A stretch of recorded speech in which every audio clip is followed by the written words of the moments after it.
अस्सलामुअलैकुम to all my students, hope you all are doing well. आज मैं आपको ब्रीथिंग एंड सेलुलर रेस्पिरेशन में क्या डिफरेंस है वो समझाऊंगी कि मेजॉरिटी ऑफ द स्टूडेंट्स जिनको नहीं पता होता कि इन दोनों के अंदर बहुत बड़ा डिफरेंस है। ओके, सो ब्रीथिंग को हम एक्सटर्नल रेस्पिरेशन कहते हैं, सेलुलर रेस्पिरेशन को हम कहते हैं इंटरनल रेस्पिरेशन। स्टार्ट करते हैं। ब्रीथिंग में हमारे पास प्रोसेस आता है इनहेलेशन एंड एक्सहेलेशन।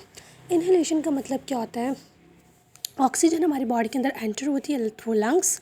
एक्सहेलेशन का मतलब क्या होती है? Carbon dioxide leaves the body through lungs. Okay, location पता लग गई, लंग्स है। फंक्शन क्या है? Exchange oxygen and carbon dioxide. Okay, मतलब इनहेल करते हैं हम ऑक्सीजन को और एक्सहेल करते हैं कार्बन डाइऑक्साइड को, तो it is the function of breathing.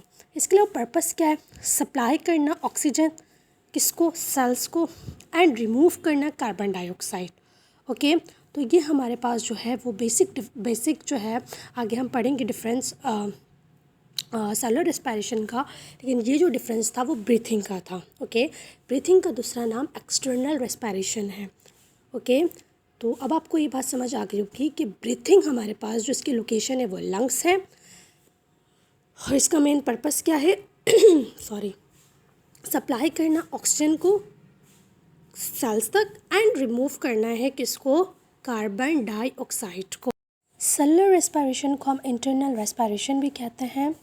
इधर क्या होता है, यहाँ पर हमारे पास जो ग्लूकोज है उसकी कन्वर्जन होती है एनर्जी के अंदर। ठीक है, तो conversion of glucose into energy, energy क्या? एटीपी। ओके, लोकेशन क्या होती है? सेल्स। सेल्स के अंदर क्या होता है? माइटोकॉन्ड्रिया जो कि एक ऑर्गेनल है, वहाँ पर हमारी एटीपी जनरेट होती है।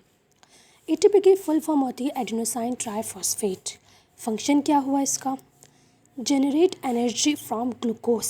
क्या जनरेट करना, क्या बनाना? एनर्जी बनाना फ्रॉम ग्लूकोज से। पर्पस क्या होता है?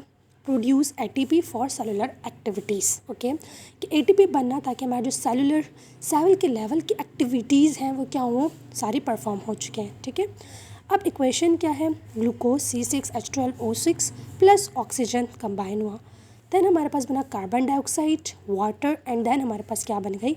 एटीपी बन गई। ठीक है, तो ये हमारे पास था सेलुलर रेस्पिरेशन।